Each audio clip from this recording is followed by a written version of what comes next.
السلام علیکم ورحمۃ اللہ تعالی وبرکاتہ۔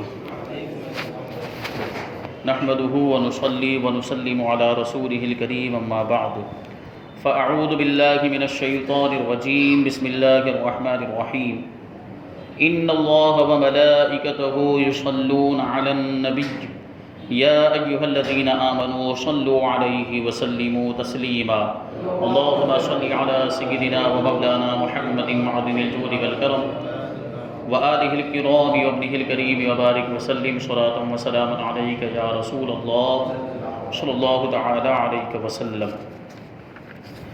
عزیزان ملت اسلامیہ، اس سے پہلے جنگ بدر کے بیان میں جنگ بدر کا اختتام کیسے ہوا اور مسلمانوں کو اللہ تبارک و تعالیٰ نے کیسے فتح عطا فرمائی اور فرشتوں کے ذریعے سے کیسے مسلمانوں کی مدد فرمائی، پھر کفار کی لاشوں کو جو قتل ہوئے تھے ان کو کیسے دفنایا گیا اور مسلمانوں کی نماز جنازہ وغیرہ کے تعلق سے شہدائے بدر کے بارے میں بیان کیا گیا کہ شہدائے بدر کو کہاں دفن کیا گیا، تو یہ ساری باتیں بیان ہوئی۔ پھر مدینہ منورہ واپسی ہوئی، یہ جو پورا لشکر تھا وہ مدینہ منورہ واپس ہوا، قیدیوں کے ساتھ کیسا سلوک ہوا اس کو بیان کیا گیا۔ ان قیدیوں کے بارے میں حضور صلی اللہ علیہ وسلم نے حضرات صحابہ کرام رضی اللہ تعالیٰ عنہم سے مشورہ فرمایا کہ ان کے ساتھ کیا معاملہ کیا جائے۔ حضرت عمر رضی اللہ تعالیٰ عنہ نے یہ رائے دی کہ ان سب دشمنان اسلام کو قتل کر دینا چاہیے۔ حضرت عمر رضی اللہ تعالیٰ عنہ کا یہ جوش ایمانی اور جذبہ ایمانی تھا کہ یہ سب اسلام کے دشمن ہیں تو ان کو قتل کر دینا چاہیے، اور ہم میں سے ہر شخص اپنے اپنے رشتہ داروں کو اپنی تلوار سے قتل کرے۔ حضرت عمر کا ہمیشہ یہی معاملہ ہے، آر یا پار، کوئی بھی دشمن خدا ان کے سامنے آتا تو اسے قتل کر دیا کرتا۔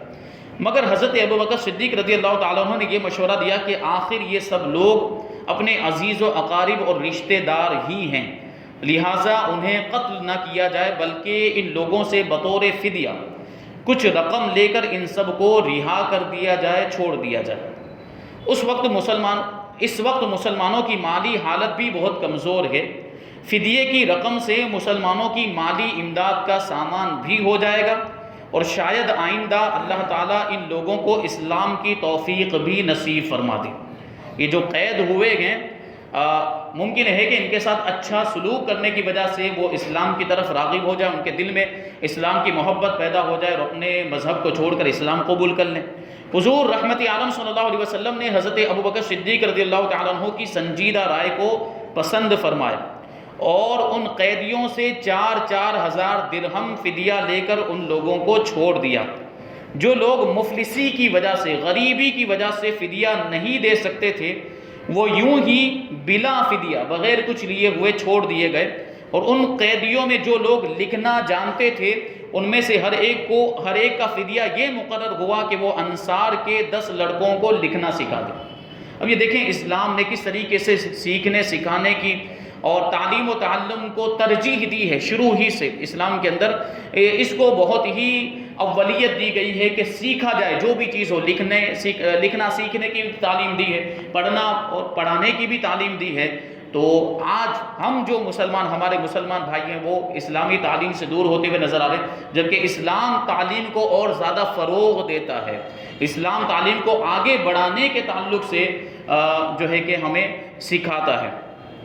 اب حضرت عباس جو حضور صلی اللہ علیہ وسلم کے چچا تھے، ان کے فدیے کے بارے میں انصار نے حضور صلی اللہ علیہ وسلم سے یہ درخواست کی کہ یا رسول اللہ، حضرت عباس ہمارے بھانجے ہیں لہٰذا ہم ان کا فدیہ معاف کرتے ہیں، لیکن آپ نے یہ درخواست منظور نہیں فرمائی۔ حضرت عباس قریش کے ان 10 دولت مند رئیسوں میں سے تھے جنہوں نے لشکر کفار کے راشن کی ذمہ داری اپنے سر لی تھی۔ جیسے اس سے پہلے بیان کیا کہ کفار نے جو تیاریاں کی تھی تو ان میں بہت سے جو سردار اور جو بڑے شرافت والے مانے جاتے تھے انہوں نے، اور جو دولت مند تھے انہوں نے کس طریقے سے کفار کے لشکر کی مدد کی تھی۔ روزانہ 10 اونٹ ذبح ہوتے تھے اور وہ پورے لشکر کو کھلایا جاتا تھا، اس میں حضرت عباس بھی شامل تھے۔ آپ نے بھی راشن کا انتظام کیا تھا کفار کے لشکر کے لیے اور اس کی ذمہ داری اپنے سر لی تھی۔ اس غرض کے لیے، اس مقصد کے لیے حضرت عباس کے پاس 20 اوقیہ سونا تھا۔ 20 اوقیہ سونا یہ تقریباً 4 کلو کے برابر ہوتا ہے، تقریباً 4 کلو سونا حضرت عباس رضی اللہ تعالیٰ عنہ کے پاس تھا۔ چونکہ فوج کو کھانا کھلانے میں ابھی حضرت عباس کی باری نہیں آئی تھی، اس لیے وہ سونا ابھی تک ان کے پاس محفوظ تھا۔ اس سونے کو حضور صلی اللہ علیہ وسلم نے مال غنیمت میں شامل فرما دیا اور حضرت عباس سے مطالبہ فرمایا کہ وہ اپنا اور اپنے دونوں بھتیجوں عقیل بن ابی طالب اور نوفل بن حارث اور اپنے حلیف عمرو بن جہدم 4 شخصوں کا فدیہ ادا کریں۔ یعنی حضرت عباس سے ہی یہ مطالبہ کیا کہ پہلے تو وہ خود کا فدیہ ادا کریں اور اپنے آپ کو چھڑائیں، اور اپنے دونوں بھتیجوں حضرت عقیل اور نوفل دونوں کو بھی چھڑائیں فدیہ ادا کر کے، اور اپنے حلیف جن سے ان کا معاہدہ تھا ایک دوسرے کی حفاظت کرنے کا، ان کو بھی چھڑائیں، عمرو بن جہدم۔ حضرت عباس نے کہا کہ میرے پاس تو کوئی مال ہی نہیں ہے، میں کہاں سے فدیہ ادا کروں؟ یہ حضور کی بارگاہ میں حضرت عباس نے عرض کیا۔ آگے کی بات بڑی دلچسپ ہے، غور سے سماعت فرمائے۔ حضرت عباس نے کیا کہا کہ میرے پاس تو کوئی مال ہی نہیں، جو سونا تھا وہ جو 4 کلو تقریباً جو سونا تھا وہ تو حضور نے مال غنیمت میں لے لیا تھا، تو اب وہ سمجھ رہے ہوں گے کہ میں یہ کہہ دوں گا تو حضور میری بات کو مان لیں گے کہ میرے پاس تو کوئی مال ہی نہیں۔ تو حضرت عباس نے جب یہ کہا تو یہ سن کر حضور صلی اللہ علیہ وسلم نے فرمایا کہ چچا جان، آپ کا وہ مال کہاں ہے جو آپ نے جنگ بدر کے لیے روانہ ہوتے وقت اپنی بیوی ام فضل کو دیا تھا، اور یہ کہا تھا کہ اگر میں اس لڑائی میں مارا جاؤں تو اس میں سے اتنا اتنا مال میرے لڑکوں کو دے دینا۔ یہ بات دیکھیں، علم غیب۔ یہ سن کر حضرت عباس نے کہا کہ خدا کی قسم، جس نے آپ کو حق کے ساتھ بھیجا ہے کہ یقیناً آپ اللہ کے رسول ہیں، کیونکہ اس مال کا علم میرے اور میری بیوی ام الفضل کے سوا کسی کو نہیں تھا۔ وہ تنہائی کی بات تھی، گھر میں تنہائی میں خلوت میں حضرت عباس رضی اللہ تعالیٰ عنہ نے وہ سونا اپنی بیوی ام الفضل کو دیا تھا، اور وہاں ان دونوں کے علاوہ کوئی تیسرا شخص موجود نہیں تھا، لیکن اس چیز کا علم بھی حضور اقدس صلی اللہ علیہ وسلم کو ہو گیا۔ یہ علم غیب نہیں ہے تو کیا؟ تو یہ بات حضرت عباس رضی اللہ تعالیٰ نے حضور کی بارگاہ میں عرض کی کہ یا رسول اللہ، میں گواہی میں یقیناً آپ اللہ کے رسول ہیں، کیونکہ اس چیز کا علم مجھے اور میری بیوی کے علاوہ کسی اور کو نہیں تھا۔ چنانچہ حضرت عباس نے اپنا اور اپنے دونوں بھتیجوں اور اپنے حلیف کا فدیہ ادا کر کے رہائی حاصل کی۔ پھر اس کے بعد حضرت عباس، حضرت عقیل اور حضرت نوفل تینوں مشرف با اسلام ہو گئے، کلمہ پڑھ کے مسلمان ہو گئے۔ یہ شان ہے۔ جنگ بدر کے قیدیوں میں حضور صلی اللہ علیہ وسلم کے داماد ابو العاص بن ربیع بھی تھے۔ یہ حالہ بنت خویلد کے لڑکے تھے، اور حالہ حضرت بی بی خدیجہ رضی اللہ تعالی عنہا کی حقیقی بہن تھی۔ حالہ یہ حضرت خدیجہ رضی اللہ تعالی عنہا کی حقیقی بہن تھی، اس لیے حضرت بی بی خدیجہ رضی اللہ تعالی عنہا نے رسول اللہ صلی اللہ علیہ وسلم سے مشورہ لے کر اپنی لڑکی حضرت زینب رضی اللہ تعالی عنہا کا ابو العاص بن ربیع سے نکاح کر دیا تھا۔ حضور صلی اللہ علیہ وسلم نے جب اپنی نبوت کا اعلان فرمایا، یعنی یہ نکاح ہوا تھا یہ اعلان نبوت سے پہلے ہوا تھا، ٹھیک ہے؟ تو حضور صلی اللہ علیہ وسلم نے جب اپنی نبوت کا اعلان فرمایا تو آپ کی صاحبزادی حضرت زینب رضی اللہ تعالی عنہا نے تو اسلام قبول کر لیا، مگر ان کے شوہر ابو العاص مسلمان نہیں ہوئے، اور نہ حضرت زینب رضی اللہ تعالی عنہا کو اپنے سے جدا کیا۔ ابو العاص بن ربیع نے حضرت زینب رضی اللہ تعالی عنہا کے پاس قاصد بھیجا کہ فدیے کی رقم بھیج دے، یعنی یہ چونکہ قیدی بنا کر لائے گئے تھے، اب ان کو بھی فدیہ ادا کرنے کی ضرورت تھی، اور اس وقت ان کے پاس کوئی مال نہیں تھا، تو انہوں نے قاصد بھیجا کس کے پاس؟ اپنی بیوی حضرت زینب جو حضور صلی اللہ علیہ وسلم کی صاحبزادی، ان کے پاس قاصد بھیجا کہ میرے لیے تم فدیے کی رقم بھیجو۔ تو حضرت زینب رضی اللہ تعالی عنہا کو ان کی والدہ حضرت بی بی خدیجہ رضی اللہ تعالی عنہا نے جہیز میں ایک قیمتی ہار بھی دیا تھا۔ حضرت زینب رضی اللہ تعالی عنہ نے فدیے کی رقم کے ساتھ وہ ہار بھی اپنے گلے سے اتار کر مدینے بھیج دیا۔ جب حضور صلی اللہ علیہ وسلم کی نظر اس ہار پر پڑی تو اس ہار کو پہچان لیا، حضور نے اس ہار کو پہچان لیا، اور حضرت بی بی خدیجہ رضی اللہ تعالی عنہا اور ان کی محبت کی یاد نے قلب مبارک پر ایسا رقت انگیز اثر ڈالا کہ آپ رو پڑے، کیونکہ حضرت خدیجہ رضی اللہ تعالی عنہا کا انتقال ہو گیا تھا، اور حضور صلی اللہ علیہ وسلم اپنی ازواج مطہرات میں سب سے زیادہ کسی سے محبت فرماتے تھے تو وہ حضرت خدیجہ الکبریٰ رضی اللہ تعالی عنہا۔ تو وہ ہار دیکھ کر آپ کو حضرت خدیجہ الکبریٰ رضی اللہ تعالی عنہا کی یاد آ گئی، آپ کی آنکھوں سے آنسو جاری ہو گئے، اور صحابہ سے فرمایا کہ اگر تم لوگوں کی مرضی ہو تو بیٹی کو اس کی ماں کی یادگار واپس کر دو، کیونکہ وہ ہار جو تھا وہ حضرت خدیجہ کی نشانی تھی۔ یہ سن کر تمام صحابہ، اب ظاہر سی بات حضور نے جب یہ مشورہ طلب کیا ہو اور حضور نے یہ بات کہی ہو تو پھر کون انکار کرنے والا تھا. تو یہ سن کر تمام صحابہ کرام نے سر تسلیم خم کر دیا اور وہ ہار حضرت بی بی زینب رضی اللہ تعالی عنہا کے پاس مکہ واپس بھیج دیا گیا. ابو العاص رہا ہو کر، ابھی تک ابو العاص نے کلمہ نہیں پڑھا، ابھی تک مسلمان نہیں ہوئے. ابو العاص رہا ہو کر وہ فدیہ ادا کر دیا تو ان کو چھوڑ دیا گیا. مدینے سے مکہ آئے اور حضرت بی بی زینب رضی اللہ تعالی عنہا کو مدینہ بھیج دیا. ابو العاص بہت بڑے تاجر تھے.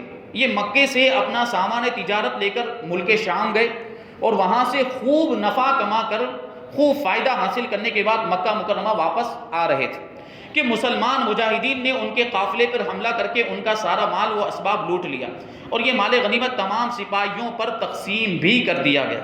ابو العاص چھپ کر مدینہ پہنچے اور حضرت زینب رضی اللہ تعالیٰ عنہا نے ان کو پناہ دے کر انہیں اپنے گھر میں اتارا.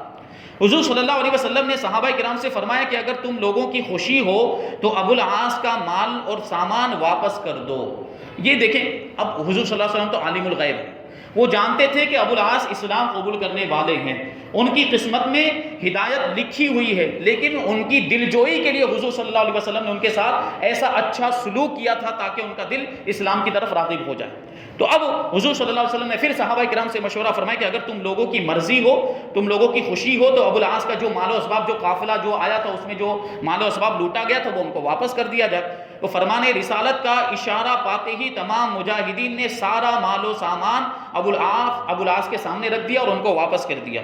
ابو العاص اپنا سارا مال و اسباب لے کر مکہ آئے اور اپنے تمام تجارت کے شریکوں کو پائی پائی کا حساب سمجھا کر اور سب کو اس کے حصے کی رقم ادا کر کے اپنے مسلمان ہونے کا اعلان کر دیا. یہ شریک ہوتے ہیں، پارٹنرز ہوتے ہیں، تو ان کا حساب و کتاب ہوتا ہے اور کچھ لوگوں کے پاس سے قرض بھی لیا ہوتا ہے. تو یہ سارے معاملات تھے. تو مکہ واپس اسی لیے گئے تھے، وہ مال و اسباب لے کر مکہ واپس گئے ابو العاص اور سارے لوگوں کا جو بھی حساب و کتاب تھا سب چکتا کر دیا اور جن لوگوں کا قرض تھا وہ قرض بھی ادا کر دیا اور مکہ ہی میں اعلان کر دیا کہ میں آج سے مسلمان ہو چکا ہوں یہ شام.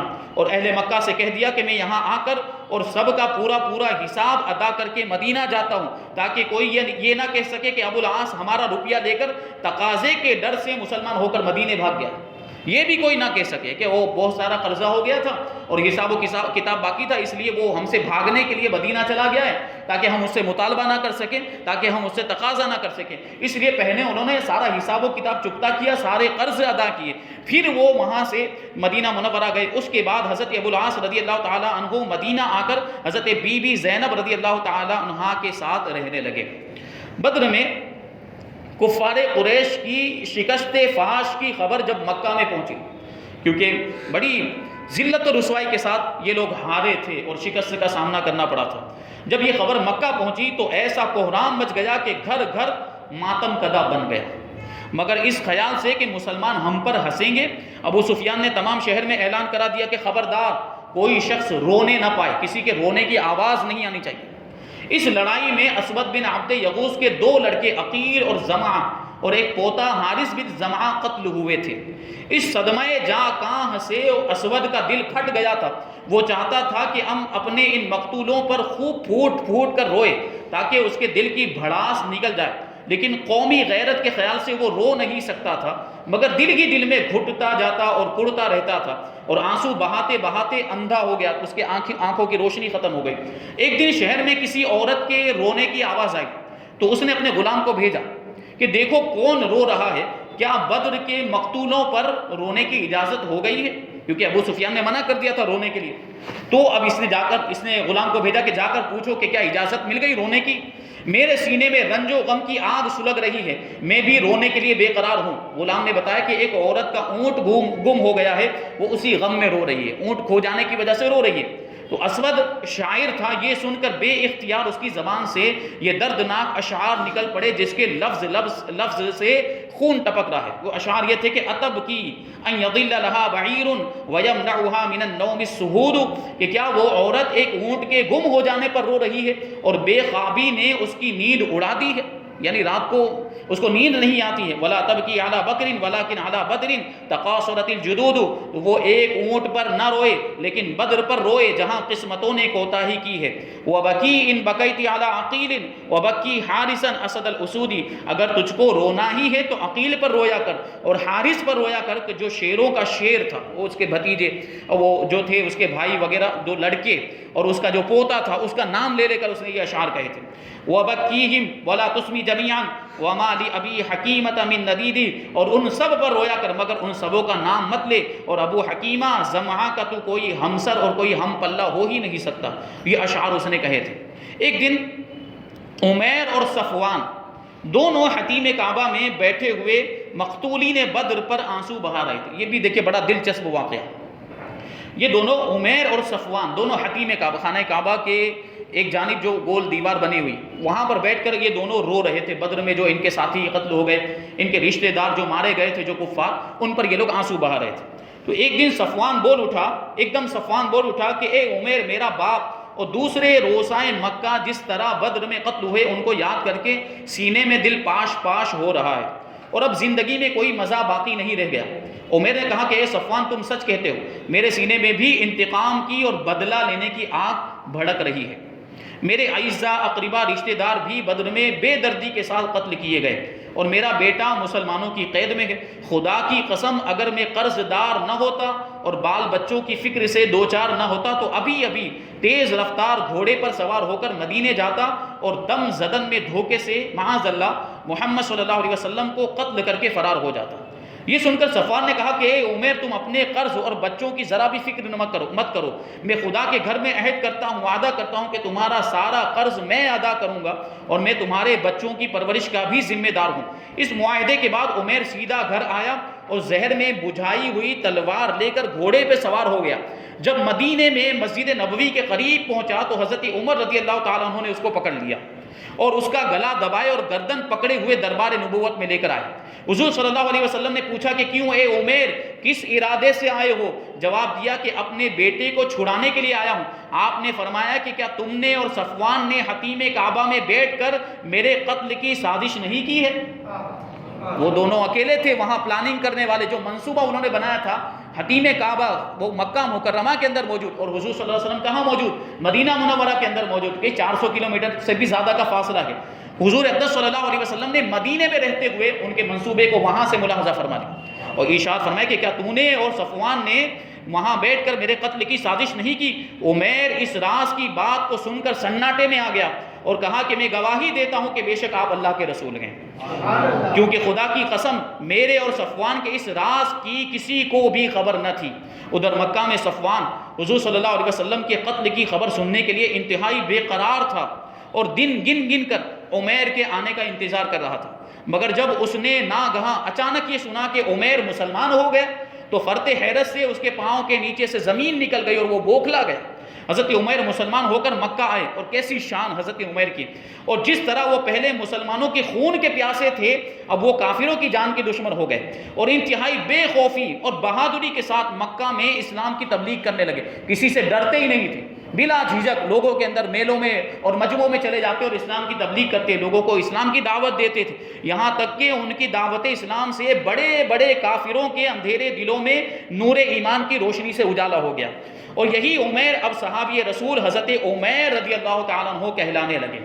یہ شان ہو. ایک وقت کے جو دشمن تھے جو حضور صلی اللہ علیہ وسلم کا قتل کرنا چاہتے تھے, آج وہ حضور کے ایسے فدائی اور جانثار ہو گئے کہ انہوں نے کئی لوگوں کو جو ہے کہ کلمہ پڑھا کے دامن اسلام سے وابستہ کر دیا. جو صحابہ کرام جنگ بدر کے جہاد میں شریک ہوئے تھے وہ تمام صحابہ میں ایک خصوصی شرف کے ساتھ ممتاز ہیں. ان کو ایک الگ مقام, جو بھی جنگ بدر میں, کیونکہ یہ اسلام کی پہلی جنگ تھی اور اس میں جیسی قربانی مسلمانوں نے دی ہے ویسے معاملات بعد میں نہیں ہوئے. یہ جنگ جو بہت ہی اہمیت کی حامل, اسی وجہ سے اس جنگ میں جو صحابہ کرام شریک ہوئے تھے ان کو بھی ایسا ہی مقام و مرتبہ اور ایسی فضیلت حاصل ہوئی. جو شہید ہو گئے ان کو تو بہت ہی اعلیٰ مرتبہ ملا ہے, اور جو شہید نہیں ہوئے تھے صرف شریک ہوئے تھے ان کا مقام و مرتبہ بھی بہت بلند و بالا. اور ان خوش نصیبوں کے فضائل میں ایک بہت ہی عظیم و شان فضیلت یہ ہے کہ ان سعادت مندوں کے بارے میں حضور صلی اللہ علیہ وسلم نے یہ فرمایا کہ بے شک اللہ تعالیٰ اہل بدر سے واقف ہے. یعنی جنگ بدر میں کون کون شریک ہوئے تھے سب کو اللہ تعالیٰ جانتا ہے. اور اس نے یہ فرما دیا ہے کہ تم اب جو عمل چاہو کرو، بلا شبہ تمہارے لیے جنت واجب ہو چکی ہے۔ یعنی اب اگر کوئی ایسا کام بھی ہو جائے جو غیر مناسب ہو، اس کے باوجود ان پر کوئی مواخذہ نہیں ہوگا، ان کے لیے جنت واجب ہو چکی۔